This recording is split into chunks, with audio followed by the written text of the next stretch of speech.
قال الله تعالى في محكم تنزيله: أعوذ بالله من الشيطان الرجيم من همزه ونفخه ونفثه. قل يا أهل الكتاب لا تغلوا في دينكم غير الحق ولا تتبعوا أهواء قوم إلى آخر الآية. عن ابن عباس رضي الله عنهما قال: قال رسول الله صلى الله عليه وسلم: إياكم والغلو في الدين فإنما أهلك من كان قبلكم الغلو في الدين. رواه النسائی وصححہ الالبانی وذکرہ فی صحیح الجامع.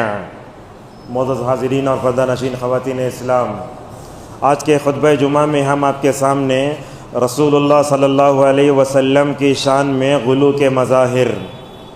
غلو کا معنی کیا ہوتا ہے؟ کسی چیز کو جو مقام ہوتا ہے اس کو وہاں سے ہٹا دینا، اس کو ظلم بھی کہہ سکتے ہیں. آج اتفاق سے ہم دیکھتے ہیں جمعہ کا دن ہے، یہ 12 ربیع الاول کی تاریخ بھی آج آ گئی ہے، تو لوگ سمجھ جاتے ہیں کہ میلاد النبی اگر جمعہ کو آئے تو زیادہ ثواب ملتا ہے. تو ہمارے سامعین میں مختلف قسم کے لوگ ہو سکتے ہیں. یہ ایک بڑی تعداد الحمدللہ سنت پر چلنے والی، اتباع سنت کا جو ہے جھنڈا اٹھانے والی، اور اسی طریقے سے توحید سے متعلق ہے. اور کچھ لوگ ایسے بھی ہیں جو ہدایت کی حریص بن کر یہاں خطبہ سننے کے لیے آئے ہیں. اللہ تعالیٰ سے ہماری دعا ہے اللہ تعالیٰ ہم کو توحید و سنت پر باقی رکھے، اور جب ہمارا خاتمہ ہو تو توحید سنت پر ہمارا خاتمہ ہو. معزز حاضرین، سب سے پہلے میں نے آپ کے سامنے سورۃ مائدہ کی ایک آیت پڑھی. اللہ تبارک و تعالیٰ فرماتا ہے: اے محمد صلی اللہ علیہ وسلم، آپ اہل کتاب سے کہو لا تغلو فی دینکم غیر الحق، کہ دین میں غلو نہ کرو.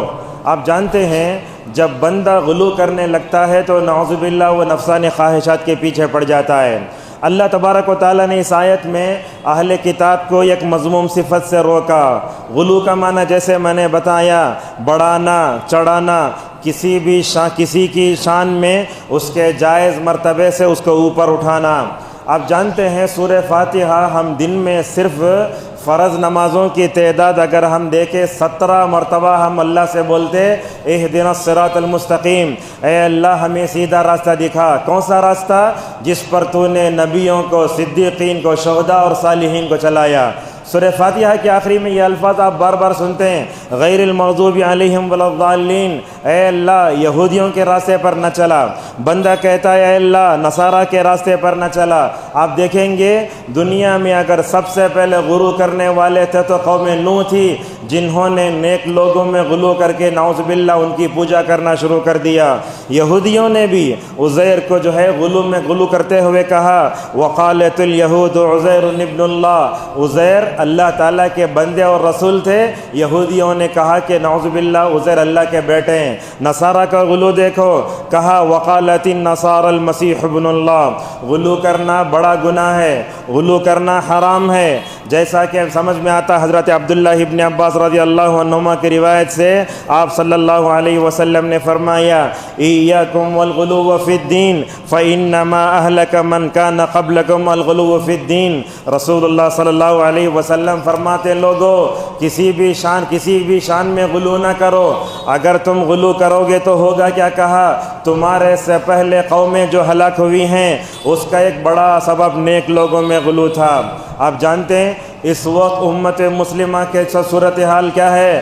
صرف ہندوستان کی بات نہیں، پورے عالم عرب میں، پوری عالم اسلام میں اگر آپ دیکھ لیں، میں یہ کہہ سکتا ہوں جب تک امت مسلمہ سنت کو پکڑی رہی اللہ تعالیٰ نے اسے اوج ثریا پر پہنچایا. جیسے ہی امت مسلمہ بدعت کا، خرافات کا شکار ہوئی، آپ دیکھیں اللہ تبارک و تعالیٰ نے امت مسلمہ کو کہاں کر دیا؟ مکمل طور پر تباہ و تاراج کر دیا. ہندوستان میں خود دیکھیں مغلیہ سلطنت نے 1000 سال حکومت کی. اگر وہ توحید پرست ہوتے، اگر وہ متبع سنت ہوتے، آج ہندوستان کا جو نقشہ ہے وہ نہیں ہوتا.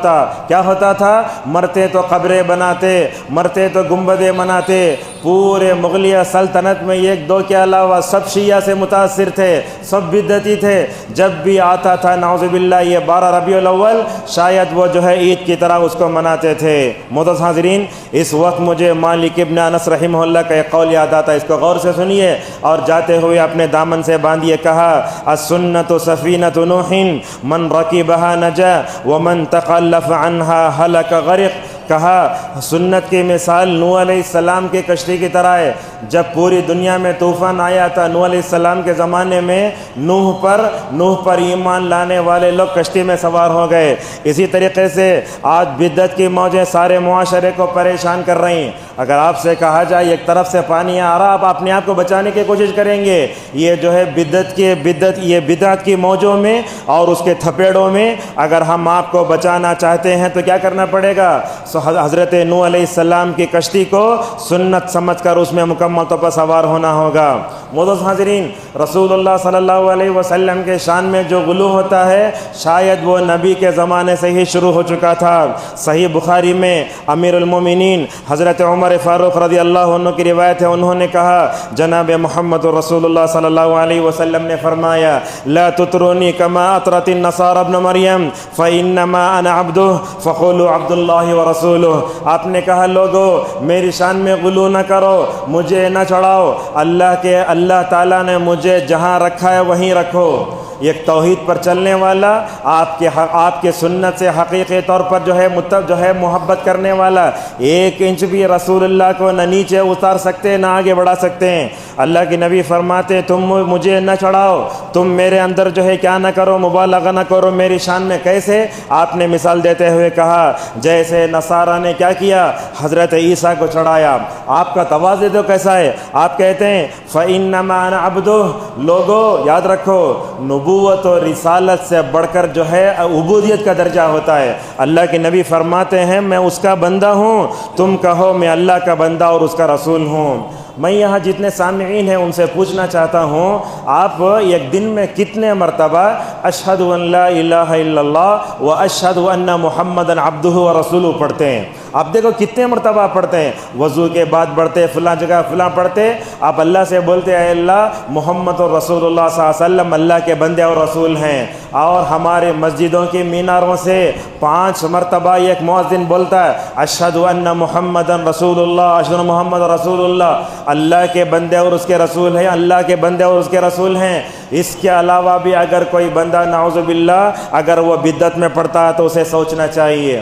معزز حاضرین، یہ میلاد النبی کی جو نحوست آج ہمارے معاشرے میں پھیل رہی ہے، اگر آپ اس کو دیکھنا چاہتے ہیں تو یہ نصارہ سے کم نہیں۔ اللہ کے نبی نے کیا فرمایا؟ جیسے کرسچنوں نے عیسیٰ کی شان میں غلو کیا ویسے میرے میں مت کرو۔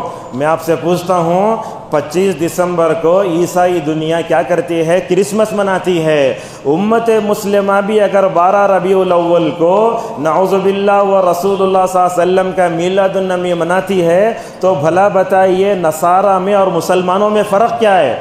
جس رب سے ہم اللہ سے کہتے ہیں اللہ نصارہ کے راستے پر نہ چلا، ایک بندہ مسجد میں کہہ کر کتنے مرتبہ بولتا ہے اللہ نصارہ کے راستے پر نہ چلا، مگر مسجد کے باہر جاتے ہی عیسائیوں کی مشابہت اختیار کرتے ہوئے ہم نعوذ باللہ مکمل طور پڑ جاتے ہیں۔ میں سمجھتا ہوں یہ 25 دسمبر کی تاریخ سے میلاد النبی منا، اور اس کے بعد ہم دیکھتے ہیں ہمارے معاشرے میں مغرب کے دیے ہوئے نظام میں زندگی سے متاثر ہونے والے لوگ برتھ ڈے مناتے، کیک کاٹتے ہیں اور happy birth day do you یہ جملہ ہمارے انگریزی اسکولوں میں پڑھنے والے طلباء کے ہونٹوں پر رہتا ہے۔ معزز حاضرین، اللہ کے نبی صلی اللہ علیہ وسلم اپنی امت کو ہمیشہ غلو کی طرف لے جانے والے راستوں سے روکتے۔ ایک مثال آپ کو دیتا ہوں، دیکھو نسائی کی روایت ہے، ابن ماجہ وغیرہ میں ہے، علامہ البانی رحمہ اللہ نے حدیث صحیح قرار دیا۔ رسول اللہ صلی اللہ علیہ وسلم دیکھو جانتے نا ایک بندہ جب حج کرنے جاتا ہے تو وہ 3 جگہ جمرات کی رمی کرتا ہے۔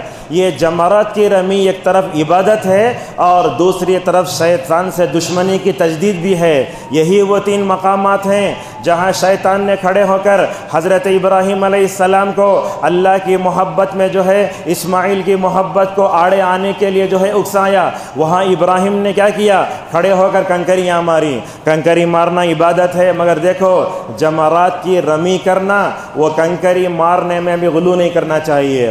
ہم کئی لوگوں کو دیکھتے ہیں، بعض لوگ جو ہے بولنگ جیسا مارتے ہیں، بعض لوگوں کو دیکھتے ہیں چپل لے کے مارتے ہیں، بعض لوگ یہ سمجھ جا کہ شیطان وہاں ہے۔ ہے، بلکہ میں تو یہ کہتا ہوں وہاں جا کر لوگ شیطان بن جاتے ہیں۔ اب کیا ہے دیکھو، حضرت عبداللہ ابن عباس رضی اللہ عنہما فرماتے ہیں جناب محمد رسول اللہ صلی اللہ علیہ وسلم نے مجھے، ابن عباس کی عمر کیا ہے؟ انتقال کی عمر ان کے وقت صرف 13 سال کی ہے۔ یہ چھوٹا بچہ جو کیا بولتے ہیں اللہ کے رسول صلی اللہ علیہ وسلم، اے ابن عباس جا کر جو میں 7 کنکریاں چن کر لاؤ۔ انہوں کیا کرے، بڑے بھی چھوٹے کنکریاں لے کر آئے۔ روایتوں میں آتا ہے رسول اللہ صلی اللہ علیہ وسلم نے ان کنکریوں کو اپنے ہاتھ میں ڈالا، ہاتھ میں ڈال کر ایسے ایسے کرنے لگے، جو چھوٹے چھوٹے تھے اس کو آپ نے رکھ لیا، شاید وہ چنے سے یا لوبے سے زیادہ بڑے تھے۔ رسول اللہ صلی اللہ علیہ وسلم نے حضرت عبداللہ ابن عباس سے کہا چھوٹے چھوٹے کنکریاں لاؤ، یہ بڑے کنکریاں پھینک دو۔ اس موقع پر آپ نے فرمایا یا ایھا الناس ایاکم والغلو فی الدین فإنہ اہلک من کان قبلکم۔ جمرات کی رمی کرنے کے لیے چھوٹے بڑے کنکریاں لائے تو رسول اللہ نے کنکریاں مارنے میں امت کو غلو سے منع فرمایا۔ اس سے خود معلوم ہوتا ہے کہ ہمیں جو ہے ہر طرح کے غلو سے بچنا چاہیے۔ اور اسی طریقے سے دیکھو آج میلاد النبی کا جلوس نکلے گا، اس میں ایسی قوالیاں، ایسی نظمیں، ایسے اشعار سن کر جو ہے کان پک جاتے ہیں۔ اس میں کفر بھی ہے، اس میں شرک بھی ہے، اس میں بدعت بھی ہے، اس میں خرافات بھی ہیں، اس میں غلو بھی ہے۔ یاد رکھیے یہ قوالیاں، یہ نظمیں اور غلو سے بڑے اشعار بھی کبھی پڑھنا ہمارے لیے جائز نہیں ہے۔ رسول اللہ صلی اللہ علیہ وسلم کا زمانہ سب سے بہترین زمانہ، آپ نے فرمایا وخیر الناس قرنی، رسول اللہ صلی اللہ علیہ وسلم کا زمانہ ہے۔ عید کا دن ہے، انصار کی کچھ بچیاں، چھوٹی چھوٹی بچیاں، آج بعض لوگ کیا کرتے ہیں وہ یوٹیوب میں آنے والی عورتوں کی نظمیں سنتے ہیں، یہ بھی تو حرام ہے۔ یہ چھوٹی چھوٹی بچیاں نظمیں گاتی ہوئی رسول اللہ صلی اللہ علیہ وسلم کے پاس آئی۔ ابو بکر نے کہا اے بچیوں رک جاؤ رک جاؤ، آپ نے فرمایا ابو بکر چھوڑ دو، خوشی کا دن ہے، خوشی کی بھی کچھ حدود ہوتے ہیں، ان حدود میں رہ کر وہ بچیاں انصار کی رسول اللہ صلی اللہ علیہ وسلم کے سامنے اشعار پڑھ رہی تھیں۔ اشعار پڑھتے پڑھتے ایک شعر آیا، عربی میں سنیے، وہ بچیاں کہنے لگیں وفینا نبی یعلم ما فی غدی، ہمارے درمیان میں ایک نبی ایسا ہے جو غیب بھی جانتا ہے۔ اللہ اکبر، غیب کا جاننا تو اللہ تبارک و تعالیٰ کی خصوصیت ہوتی ہے۔ بار بار ہم یہ آیت پڑھتے عالم الغیب والشہادہ، عالم الغیب والشہادہ۔ اللہ کے نبی نے سنا میرے زمانے میں عید کے اس مبارک دن میرے بارے میں غلو کرتے ہوئے یہ بچیاں پڑھتی ہیں، آپ نے فرمایا رکو رکو، اس سے پہلے جو اشعار پڑھتے تھے وہی پڑھو۔ کیا سمجھ میں آیا؟ رسول اللہ صلی اللہ علیہ وسلم کو اپنی امت کو اللہ کے نبی کی شان میں غلو کرنا ہرگز پسند نہیں تھا۔ اہل حدیث مسجدوں میں آپ نہیں دیکھتے، دوسرے مسلک کی مسجد میں آپ دیکھ سکتے ہیں، یہ ایک طرف اللہ دوسرے طرف محمد لکھا رہتا ہے۔ عرب علماء جب آتے ہیں تو کیا بولتے ہیں معلوم؟ اس کو دیکھ کر کے آپ نے تو اللہ اور اس کے رسول کو ایک درجے میں رکھ دیا ہے، نعوذ باللہ من ذالک۔ معزز حاضرین، رسول اللہ صلی اللہ علیہ وسلم کو ایسے تھا، اپنی تعریف کبھی پسند نہ کرنا پسند نہیں تھا، اگرچہ اللہ کے بعد اس دنیا میں سب سے افضل جناب محمد رسول اللہ صلی اللہ علیہ وسلم ہیں۔ روایت ہے مسند احمد کی، علامہ البانی رحمہ اللہ صحیح قرار دیتے ہیں، چند لوگ آ کر رسول اللہ کی شان میں کیا غلو کرتے ہیں دیکھو۔ انس بن مالک رضی اللہ عنہ کہتے ہیں ایک آدمی رسول اللہ صلی اللہ علیہ وسلم کے پاس آیا، آپ کو خطاب کرنے لگا یا محمد یا سیدنا وابن سیدنا وخیرنا وابن خیرنا، یہ علی حدیث کے الفاظ ہیں۔ بولا محمد اے ہمارے سردار، اے ہمارے سردار کے بیٹے، دنیا میں سب سے بہتر آپ ہیں، آپ بہتر کے بیٹے ہیں۔ اب دنیا میں کیا ہوتا ہے آپ دیکھیں، اہل السنہ والجماعہ کے علماء اور بدعتی علماء میں بہت فرق ہوتا ہے۔ وہ کیا ہوتا جانتے ہیں؟ اہل السنہ والجماعہ کے علماء کے نام لکھتے تو کچھ بھی نہیں ہوتا، فضیلت و شیخ حفظہ اللہ، مگر آپ بدعتی علماء کے نام دیکھیں گے، اگر وہاں ان کے نام لکھیں گے 10 لین القاب ہوتے ہیں۔ اس سے خود معلوم ہوتا ہے کہ اہل السنہ والجماعہ بدعتی علماء کے درمیان میں کیا فرق ہوتا ہے۔ لہذا رسول اللہ صلی اللہ علیہ وسلم نے یہ الفاظ سنے، حالانکہ اس آدمی نے آپ کی شان میں غلو نہیں کیا، مگر غلو کی طرف لے جانے والے راستے تھے، اس نے آپ نے منع فرمایا۔ کیا الفاظ دیکھو، آپ کا تواضع دیکھو کیسا ہے، یا ایھا الناس علیکم بتقواکم، اے آدمی سب سے پہلے تم اللہ سے ڈرو۔ جو بندہ اللہ سے ڈرتا ہے وہ کبھی رسول اللہ کی شان میں غلو نہیں کرتا۔ اور دیکھو غلو آتا کیسے، آپ نے فرمایا شیطان تمہیں سیدھے راستے سے نہ بھٹکائے۔ کیا سمجھ میں آیا؟ میلاد میں جانے والے لوگوں کے دلوں میں تقویٰ نہیں ہے، میلاد میں جو لوگ جاتے ہیں، جلسے جلوس میں جاتے ہیں، وہ شیطان کی حرکتیں ہیں۔ رسول اللہ صلی اللہ علیہ وسلم نے فرمایا انا محمد ابن عبد اللہ و رسولہ۔ آپ نے کہا لوگو دیکھو، نہ میں سردار ہوں، نہ سردار کا بیٹا ہوں، میں تو عبداللہ کا بیٹا محمد ہوں، میں اللہ کا بندہ اور اس کا رسول ہوں۔ آپ نے فرمایا اللہ کی قسم، اللہ کے نبی قسم کب کھاتے؟ جب اہمیت کا مقام ہوتا۔ اللہ کے نبی فرماتے اللہ کی قسم ہے لوگو، مجھے ہرگز پسند نہیں کہ تم اس مقام و مرتبے سے اٹھاؤ جس مقام و مرتبے پر اللہ تبارک و تعالی نے مجھے رکھا ہے۔ معزز حاضرین، ہر امتی کو آپ کا صحیح مقام و مرتبہ جان کر رکھنا چاہیے۔ آپ دیکھتے ہیں امت میں دو طبقے ہیں۔ یہ طبقہ ایسا ہے جو رسول اللہ صلی اللہ علیہ وسلم کو ماشاءاللہ اپنے حقیقی مقام و مرتبے پر رکھتا ہے۔ بعض لوگ ایسے ہیں جو ہوتے ہیں جو رسول اللہ صلی اللہ علیہ وسلم کی شان میں غلو کرتے ہیں۔ آپ صلی اللہ علیہ وسلم کی شان میں غلو کرنا، بے ادبی کرنا، گستاخی کرنا، میں سمجھتا ہوں یہ اپڈیٹ ہوتی رہتی ہے۔ ایک چیز میں آپ کو بتا کے اپنے خطبے کو آگے بڑھاتا ہوں، سنت اور بدعت میں ایک فرق ہوتا ہے۔ وہ کیا ہے؟ سنت وہی ہے جو اللہ کے رسول نے بتائی اور قیامت تک ویسی ہی رہتی ہے، مگر بدعت کو آپ دیکھیں گے اپڈیٹ ہوتی رہتی ہے۔ تو سنت اپڈیٹ نہیں ہوتی، بدعت اپڈیٹ ہوتی رہتی ہے۔ لہٰذا رسول اللہ صلی اللہ علیہ وسلم کی شان میں غلو کے مظاہر کیا، کیسے ہم رسول اللہ صلی اللہ علیہ وسلم زد بے ادبی کرتے ہیں۔ دیکھو آج کل اردو اخبار چھپتے ہیں، ہمارا قرآن بھی انڈیا میں چھپتا ہے، آپ دیکھیں گے اس میں شروع میں اللہ تعالیٰ کے 99 نام اور سورہ ناس کے بعد قرآن کے آخری میں رسول اللہ کے 99 نام۔ کہیں ہیں کیا یہ؟ اللہ کے نبی کے نام تو 5 ہیں اور صفات دیکھیں گے کچھ ہیں، پتہ نہیں کیا کیا لوگوں نے اس میں بڑھایا۔ کبھی کہا اللہ کے رسول صلی اللہ علیہ وسلم محلل ہیں، محلل کا مطلب حلال کرنے والے، کبھی کہا رسول اللہ محرم ہیں، کبھی علامہ اقبال سے بھی غلطی ہوئی، کہا وہی قرآن، وہی فرقہ، وہی یاسین، وہی طٰہٰ۔ یہ یاسین اور طٰہٰ رسول اللہ کے ناموں میں نہیں ہیں۔ کچھ لوگ جو ہے کیا کرتے ہیں، وہ اللہ کے نبی کا نام سمجھ کر رکھ لیتے ہیں۔ یاسین اور طٰہٰ یہ قرآن کے حروف مقطعات میں سے ہیں۔ ابن القیم رحمہ اللہ نے فرمایا نام نہیں رکھنا چاہیے۔ اسی طریقے سے رسول اللہ صلی اللہ علیہ وسلم کے شان میں جو ہے یہ غلو ہوتا ہے، اسی کے آپ دیکھیں گے یا محمد کہہ کر۔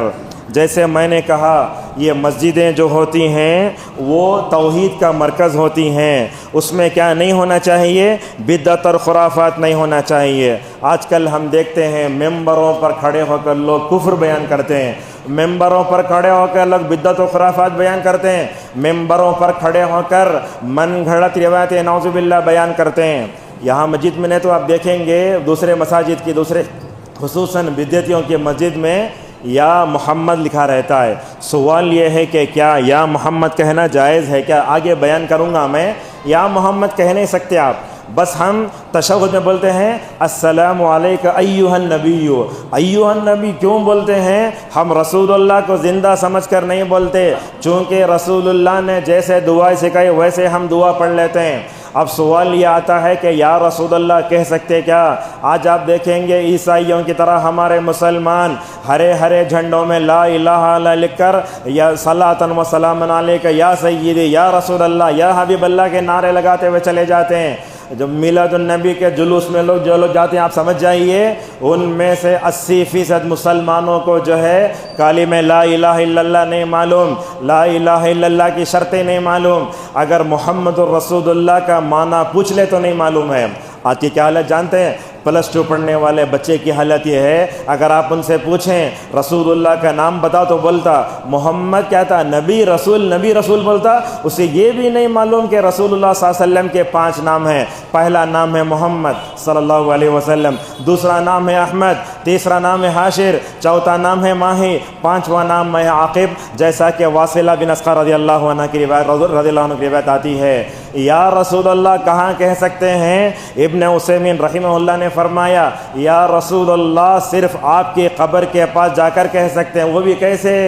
حضرت عبداللہ ابن عمر رضی اللہ عنہما کے بارے میں آتا ہے، سفر سے واپس آتے تو جا کر بولتے الصلاۃ والسلام علیک یا رسول اللہ، ابو بکر کی قبر کے پاس جا کر بولتے الصلاۃ والسلام علیک یا ابا بکر، اور جو ہے عمر چونکہ ان کے والد تھے اور جا کر بولتے السلام علیک یا ابی۔ لہٰذا رسول اللہ صلی اللہ علیہ وسلم کی قبر پر وہ بھی آہستہ سے آپ جانتے ہیں یہاں سے بیٹھ کر درود پڑھنا الگ ہے، اگر کوئی قبر رسول صلی اللہ علیہ وسلم پر سے گزرتا ہے ادب کی وجہ سے اس کے ہونٹ سوکھ جاتے ہیں، لہٰذا یا رسول اللہ ایک جگہ بولا جا سکتا ہے، اس کے علاوہ کہیں یا رسول اللہ نہیں بول سکتے۔ ہاں اللہ کے نبی صلی اللہ علیہ وسلم نے وہ اذان کے بعد درود پڑھنے کا حکم دیا۔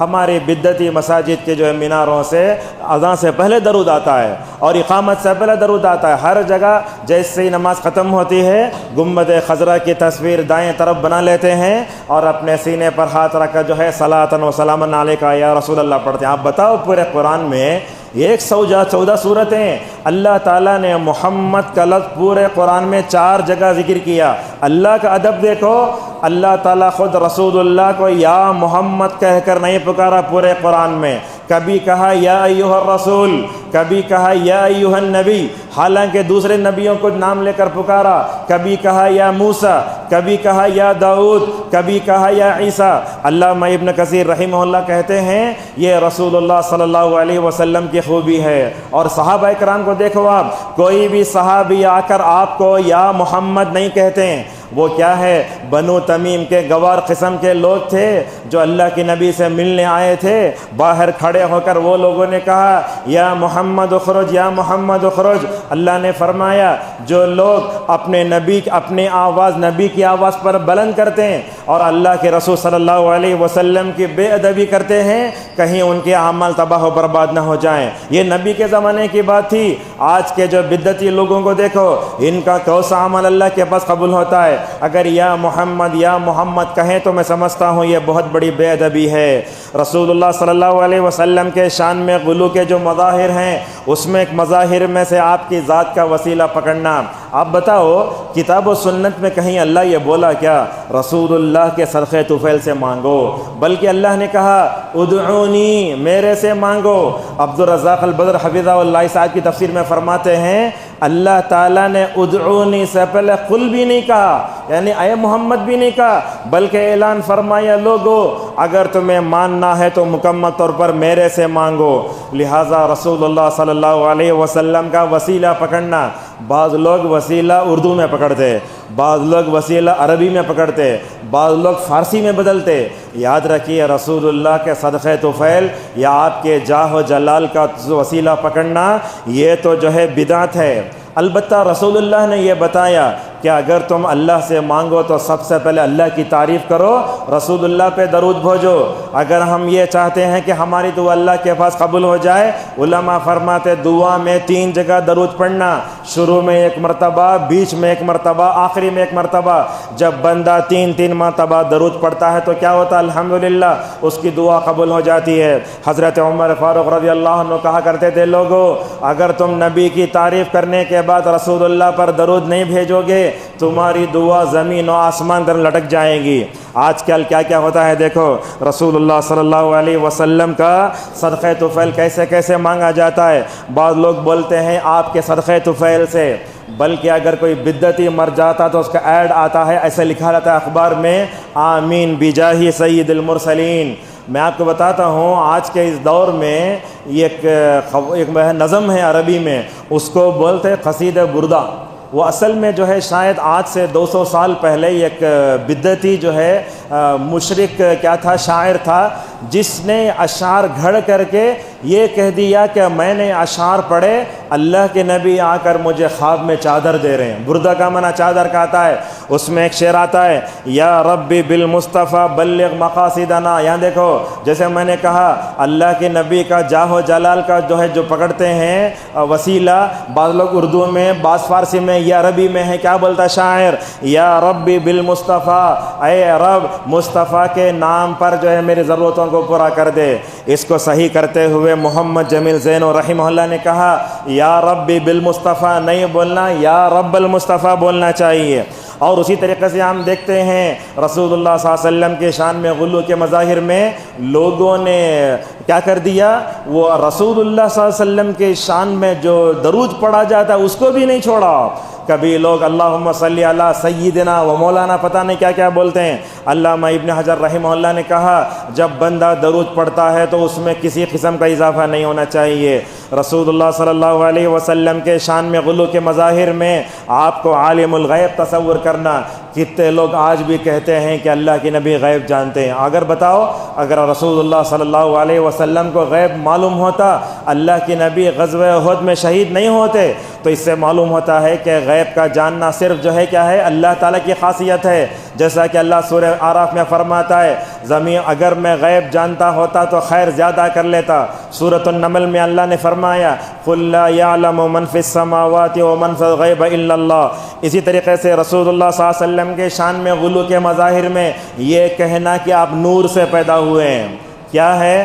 توحید و سنت کی یہ مسجدیں ممبر پر کھڑے ہو کر اگر کوئی درس دینے والا یہ کہہ دے کہ رسول اللہ انسان ہے، بدعتی تو مارنے آ جاتے ہیں. ہم تو کہتے ہیں رسول اللہ ہم جیسے انسان تھے، مگر اللہ تعالیٰ نے رسول اللہ صلی اللہ علیہ وسلم کی خاص تربیت فرمائی. لہٰذا اللہ کے نبی نور نہیں تھے. کتنی آیتیں ہم آپ کے سامنے پیش کریں. اللہ فرماتا ہے، قُلْ إِنَّمَا أَنَا بَشَرٌ مِثْلُكُمْ. آپ لوگ جانتے ہیں نور سے پیدا ہونے والی مخلوق کون ہے؟ فرشتے ہیں. ان کو شادی کی بھی ضرورت نہیں پڑتی، کھانے کی ضرورت بھی نہیں پڑتی، اور بیوی بچوں کی ضرورت بھی نہیں پڑتی.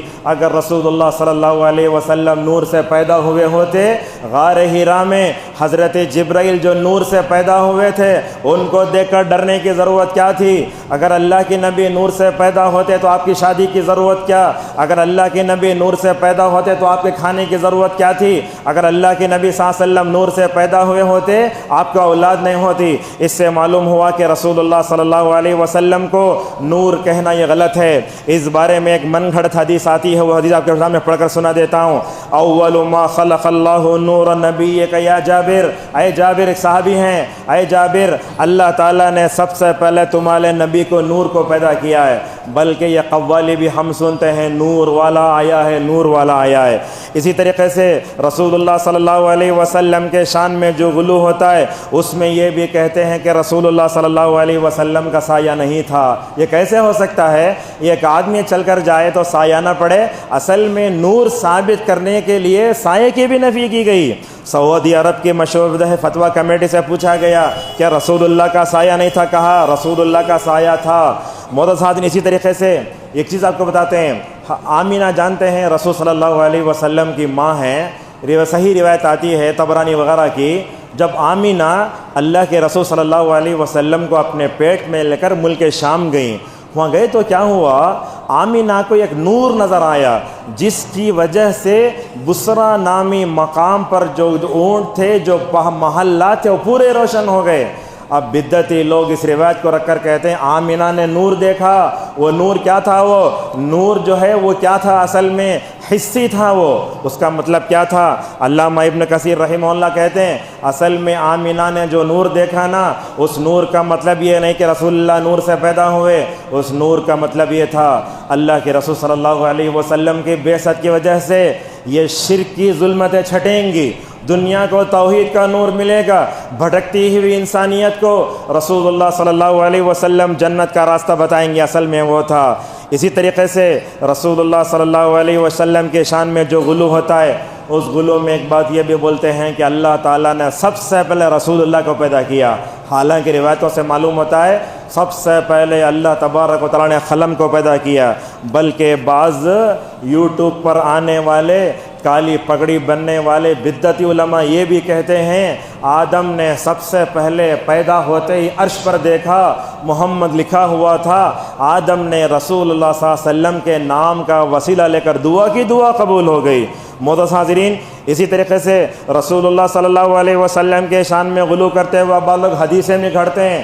بعض مقررین کو آپ نے یہ بھی کہتے ہوئے سنا ہوگا یا رسول اللہ یہ دنیا آپ کا صدقہ ہے. یہ حدیث کے الفاظ ہیں، یہ موضوع حدیث، لولاک لما خلقت الافلاک، اے محمد تم پیدا نہ ہوتے ہم دنیا ہی کو پیدا نہیں کرتے. آدم سے لے کر عیسیٰ تک یہ دنیا موجود نہیں تھی، لہٰذا یہ کہنا بھی غلط ہے. اور اسی طریقے سے رسول اللہ صلی اللہ علیہ وسلم کے شان میں غلو کرنے کے مظاہر میں یہ عقیدہ رکھنا کہ رسول اللہ زندہ ہیں.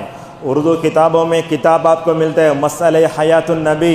آپ جان لو آدم سے لے کر حضرت محمد صلی اللہ علیہ وسلم تک جتنے انبیاء تشریف لائے ان کے بارے میں ہمارا عقیدہ یہ کہ خود نبی نے فرمایا الانبیاء احیاء فی قبورہم یصلون، آپ نے کہا پورے انبیاء زندہ ہیں، قبروں میں نمازیں پڑھتے ہیں، کیا ہماری طرح کھاتے پیتے نہیں؟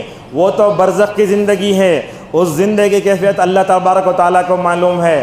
لہٰذا رسول اللہ صلی اللہ علیہ وسلم جیسے انتقال کر گئے، عام انسانوں کی طرح انتقال کر گئے، اللہ نے کتنی جگہ فرمایا انک میت و انہم میتون۔ لہٰذا دیکھتے ہیں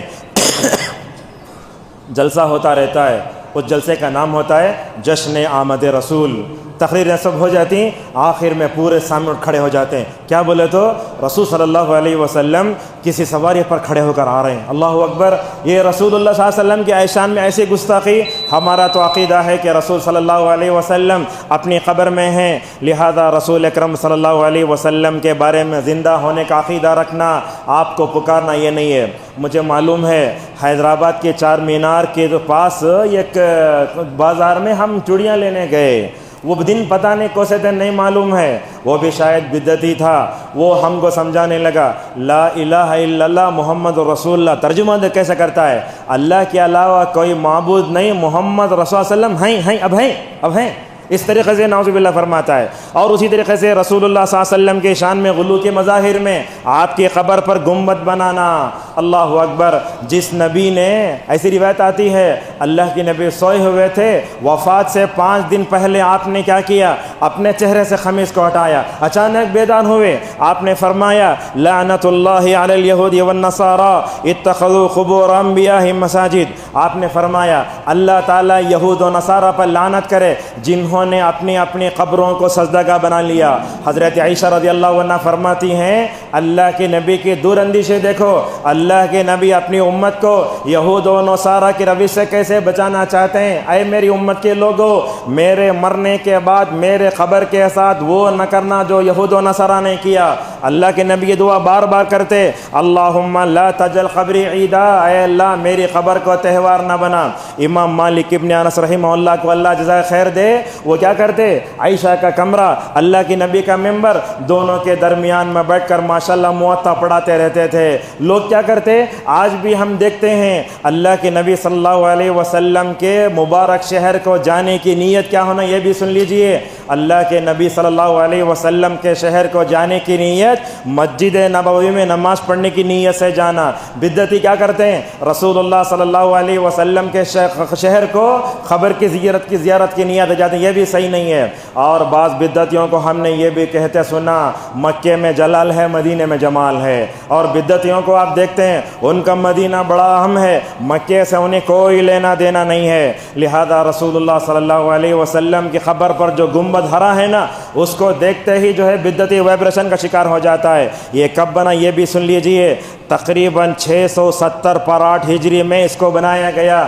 1253 ہجری میں سلطان عبد الحمید نے اسے ہرا رنگ دیا۔ امیر صنعانی رحمہ اللہ کہتے ہیں رسول اللہ صلی اللہ علیہ وسلم کی قبر پر گنبد بنانا عقیدے کی جہالت ہے۔ اور آپ جانتے ہیں خبر پرستی دنیا کو سکھائی شیعہ نے، خبر پرستی دنیا کو سکھایا جو ہے رافضیوں نے۔ اگر یہ جو ہے شیعہ اور رافضی اس حدیث کو دیکھ لے تو خبر پرستی سے بچ جاتے۔ کیا کہتے ہیں؟ صحیح مسلم میں حضرت علی رضی اللہ عنہ سے روایت ہے، انہوں نے کہا، علی فرماتے ہیں اللہ کے نبی نے مجھے بھیجا کہیں بھی قبر اونچی ہو تو مکمل طور پر ختم کر دو۔ سوال یہ ہے نبی کی قبر پر گنبد بنایا گیا، اس کو کیوں منہدم نہیں کیا جاتا؟ ملک عبدالعزیز رحمہ اللہ سے ہی سوال کیا گیا۔ ماشاء ملک عبدالعزیز رحمہ اللہ بڑے غیور سلفی بادشاہ تھے، کیا بولتے ہیں دیکھو، اگر یہ ہم گر جائے گا تو ہم اس کو نہیں بنائیں گے۔ اور یہ بات بھی یاد رکھیں رسول اللہ صلی اللہ علیہ وسلم کی مسجد میں جو قبر ہے نا وہ مسجد کا حصہ نہیں ہے۔ اب بعض لوگ کیا کرتے ہیں مسجدوں میں قبریں بناتے ہیں۔ کرناٹک کا بیدر کا علاقہ چلے جائیں گے آپ، اہل حدیث مسجدوں کے علاوہ ہر جگہ وہ قبر ہے، دائیں بائیں سامنے پیچھے۔ اور ہندوستانی مسجدوں کی 2 بڑی خراب عادتیں، ایک تو یہ ہے کہ مسجد سے قبرستان کو جوڑ لیا جاتا ہے اور مسجد کو بیت الخلاء سے نعوذ باللہ جوڑ لیا جاتا ہے۔ لہٰذا صالح عثیمی حفظہ اللہ کہتے ہیں مسجد نبوی کو ہر طرح کی خرافات سے بدعات سے دور ہونا چاہیے۔ دیکھو ذمہ داروں کو چاہیے کہ فتنے کے بغیر اس کو مکمل طور پر ہٹائیں۔ لہٰذا گنبد خضرا کو توڑا نہیں گیا، کیوں؟ اس لیے کہ اگر توڑا جائے تو اس سے بڑا فتنہ ہوگا۔ مگر الحمدللہ اللہ کا شکر ہے کہ سعودی عرب کی جو حکومت ہے وہ توحید کی پاسبان ہے اور سنت کو مکمل طور پر یہ کرتی ہے۔ اسی طریقے سے رسول اللہ صلی اللہ علیہ وسلم کی شان میں غلو کے جو مدار، یہ بھی اہم ہے۔ آپ کی شان میں غلو سے بھری ہوئی نظمیں، قوالیاں، اشعار۔ آپ کو بتاتا ہوں، دیکھو رسول اللہ صلی اللہ علیہ وسلم نے جو شعرا پیدا کیا نا، ایسے شعرا قیامت تک پیدا نہیں ہو سکتے۔ حسان رضی اللہ عنہ بہترین شاعر اللہ کے نبی کے زمانے کے، ان کا ایک شعر پلڑے میں رکھو، دنیا میں آپ کے تعریف کرنے والے جتنے شعرا ہیں ان کے جو ہے کلام کو ایک پلڑے میں رکھو، قیامت تک پیدا ہونے والے سارے شعرا بھی حضرت حسان کے ایک شعر کا مقابلہ نہیں کر سکتے۔ لہٰذا آپ دیکھتے ہیں چاہے قوالی ہو، نظمیں ہوں، کچھ بھی ہوں، ہر شعر میں نعوذ باللہ کچھ نہ کچھ کیا ہے، مکمل طرب بھرا ہوا ہے۔ لہٰذا رسول صلی اللہ علیہ وسلم کی خبر ہے، اس پر ہری جالی ہے، اس کے اوپر بھی نعوذ باللہ خجد بردہ کے اشعار لکھے گئے۔ لہٰذا یہ مولا یا صلی وسلم دائما ابدا، یہ بھی جو ہے شرک سے بڑا ہوا شعر ہے۔ لہٰذا وہ نظمیں، وہ قوالیاں، وہ اشعار جس میں شرک ہے، بدعت و خرافات ہے، نہیں پڑھنا چاہیے۔ آج کے خطبے کی آخری چیز ہے وہ یہ ہے، رسول اللہ صلی اللہ علیہ وسلم کے شان میں غلو کرنے کے مظاہر میں میلاد منانا ہے۔ میلاد کھلی بدعت ہے، گمراہی ہے، بے ادبی ہے، گستاخی ہے، نصارہ کی مشابہت ہے، اور ایسی وعید ہیں۔ ہمیں تو دکھ ہوتا ہے جتنے لوگ میلاد منانے کے لیے جائیں گے، اگر بغیر توبے کے مر جائے تو قیامت کے دن رسول اللہ صلی اللہ علیہ وسلم کی شفاعت سے محروم ہو جائیں گے۔ آپ نے کیا فرمایا؟ میں حوض پر بیٹھا رہوں گا، میری امت آئے گی تو اللہ کے تو کیا فرشتے کیا کریں گے؟ ان کو واپس کریں گے، جاؤ جاؤ ریٹرن جاؤ۔ تو نبی کا دل مار لے گا، میری امت میری امت۔ تو اس فرشتوں سے کہا جائے گا، یا رسول اللہ، یہ آپ کی امت کے وہ لوگ ہیں دنیا سے چلے جانے کے بعد انہوں نے نعوذ باللہ کیا کیا تھا؟ دنیا میں بدعتیں ایجاد کی تھیں۔ یہاں دنیا میں ہرے جھنڈے لے کر کچھ بھی کر سکتے ہیں، مگر نعوذ باللہ اگر اللہ کے نبی کے حوض کوثر سے اگر کوئی دھتکار دیا جائے، اس سے بڑھ کر نعوذ باللہ کیا ہوگی۔ اسی طریقے سے معزز حاضرین، یہ میلاد النبی شاید تقریباً 600 یا 700 سال بعد شروع ہوا ہے۔ یاد رکھیے، لوگ میلاد النبی کے لیے قرآنی آیتوں سے استدلال کرتے ہیں۔ کیا قرآن کتاب ہدایت ہے، کتاب ضلالت ہے؟ اور اسی طریقے سے سنت کو پیش کرتے ہیں، بولتے ہیں ابو لہب رسول اللہ پیدا ہوئے تو 2 لونڈی آزاد کیا۔ ارے آپ کو ابو لہب کا عمل پسند ہے جس کا نام لے کر اللہ نے بددعا فرمائے، تبت یدا ابی لہب وتب، اس کا سہارا لے کر نعوذ باللہ لوگ یہ مناتے ہیں، اور دیکھتے ہیں نہ نبی کا عمل ہے، نہ حدیث ہے، نہ اسلاف کا عمل ہے۔ اس کو فروغ دینے میں سب سے بڑھ کر جہالت ہے، نبی کے مقام و مرتبہ سے ناواقفیت ہے، اور اس کو پھیلانے میں بدعتی علماء کا بہت بڑا کردار ہے۔ رسول اللہ صلی اللہ علیہ وسلم نے قیامت کی علامتیں بتائیں۔ آپ نے فرمایا علم اٹھا لیا جائے گا، جہالت بڑھ جائے گی، اور بدعت کو فروغ دینے میں سوشل میڈیا کا بھی بہت بڑا کردار ہے۔ بدعتیوں کو اپنے برے انجام کے بارے میں سوچنا چاہیے۔ 1-2-3 منٹ میں اپنی بات کو سمیٹ لیتے ہیں۔ ہمارے معاشرے سے بدعت کا خاتمہ کیسے ہو سکتا ہے، یہ پورے خطبے کا میرا خلاصہ ہے۔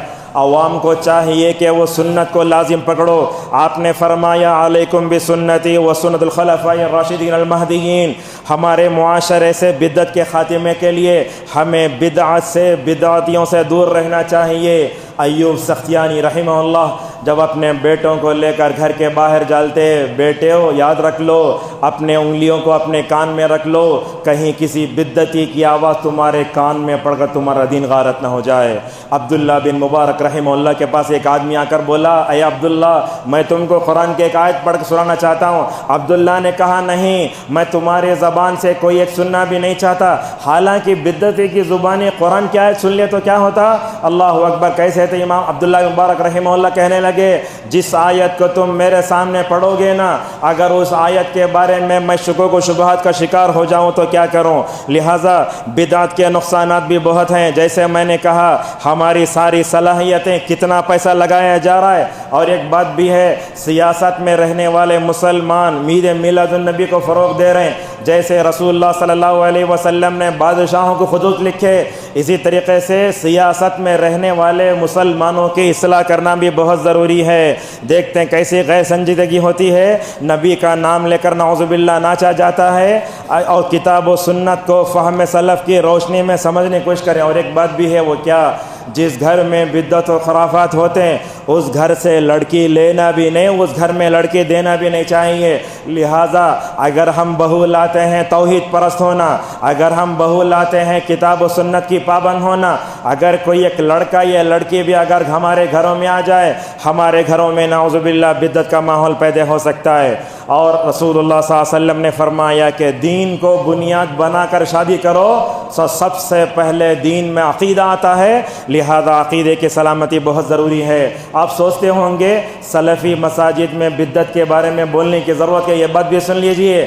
اگر آج ہم نے اپنے کو، اپنے گھر والوں کو، اپنی اولاد کو، اپنی نسل کو بدعت سے نہیں روکا، دلوں کے بدل دینے میں کوئی ضرورت لگتی نہیں لگتی۔ لہٰذا شرک، کفر، بدعت، اس سے اپنے گھر والوں کو مکمل طور بچاؤ۔ بدعت کی اکھاڑ پھیننے میں کتابوں کا بھی بہت بڑا رول ہے۔ ربانی علماء سے بھی دوستی کرنا چاہیے۔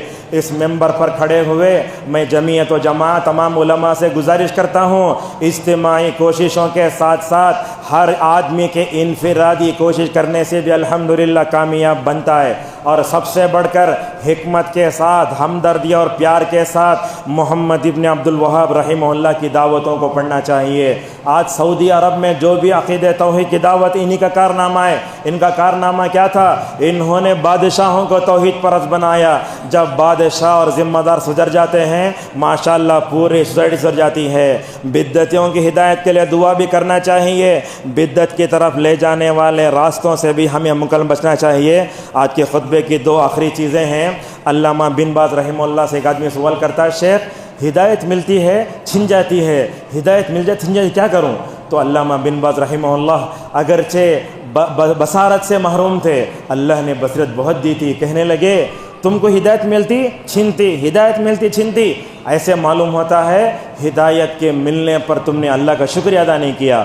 پوری آبادی میں اللہ نے مجھے اور آپ کو توحید کی نعمت دی، اللہ کا شکر ادا کیجئے۔ اللہ نے مجھے اور آپ کو پوری آبادی میں رسول اللہ کی اتباع کرنے، اللہ کے نبی صلی اللہ علیہ وسلم صحابہ کے منہج پر چلتے ہوئے رسول اللہ سے حقیقی محبت کرنے کا اللہ نے ہمیں توفیق دی، اس پر اللہ کا شکریہ ادا کرنا چاہیے۔ دوسری چیز ہے، علامہ بن باز رحمۃ اللہ علیہ کہتے ہیں توحید پر ثبات قدمی کے لیے، اتباع سنت پر ثبات قدمی کے لیے دعاؤں کا اہتمام بھی کرنا چاہیے۔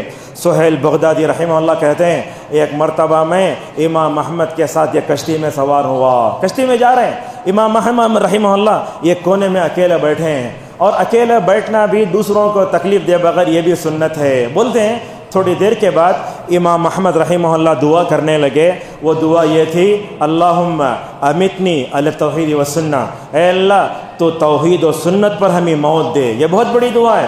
لہٰذا دوسری جگہ کہتے ہیں، علامہ ذہبی رحمہ اللہ نے سیر اعلام النبلاء میں لکھا ہے، جس کی وفات توحید پر ہو، جس کی وفات سنت رسول پر ہو، جس کو اللہ نے بدعت و خرافات سے بچا کر رکھ لیا ہو، اس کی زندگی الحمدللہ خیر سے بھر جاتی ہے۔ اور آخر میں ایک بات بطور تحدیث نعمت آپ کے سامنے یہ بھی کہنا چاہوں گا، مسجدیں بہت ہوتی ہیں مگر اہل حدیث مسجدیں، سلفی مسجدوں کا اصلاح معاشرہ میں بہت بڑا کردار ہے۔ اگر سلفی مسجدیں نہ ہوں اور سلفی مسجدوں کے علاوہ سلفی علماء نہ ہوں، یہ دنیا کیا ہوتی؟ بدعت کے دل میں پھنس کر ہلاک ہو جاتی۔ ان مسجدوں کو ہمیں مکمل طور پر آباد بھی رکھنا چاہیے، اور ان مسجدوں میں توحید کا پیغام، اتباع سنت کا پیغام لوگوں کو بار بار دیتے رہنا چاہیے۔ اسی پر میں اپنی خطبے کو روکتا ہوں۔ اللہ تبارک و تعالیٰ سے ہماری دعا ہے اللہ تعالیٰ ہم سب کو توحید پر باقی رکھے، توحید پر ہمارا خاتمہ ہو۔ اللہ تعالیٰ ہم سب کو رسول اللہ صلی اللہ علیہ وسلم کی حقیقی طور پر اتباع کرنے توفیق عطا فرمائے۔ اللہ تعالیٰ ہم سب کو، ہماری اولاد کو، ہماری جمعیت و جماعت کو، سارے مسلمانوں کو ہر طرح کی بدعت و خرافات سے بچائے۔ اللہ تعالیٰ جو آج میلاد النبی کے محفل میں جا رہے ہیں، اللہ تعالیٰ سارے بدعتیوں کی ہدایت کے دولت سے مالا مال فرمائے۔ اللہ تعالیٰ ہم سب کو رسول اللہ صلی اللہ علیہ وسلم کی جو سنتیں ہیں ان سنتوں پر چلنے کی اللہ ہم سب کو توفیق عطا فرمائے۔ اللہ تعالیٰ جتنے لوگ راہ راست سے ہٹے ہوئے ہیں اللہ تعالیٰ سب کو ہدایت کے دولت سے مالا مال فرمائے، آمین۔ وآخر دعوانا الحمد للہ رب العالمین۔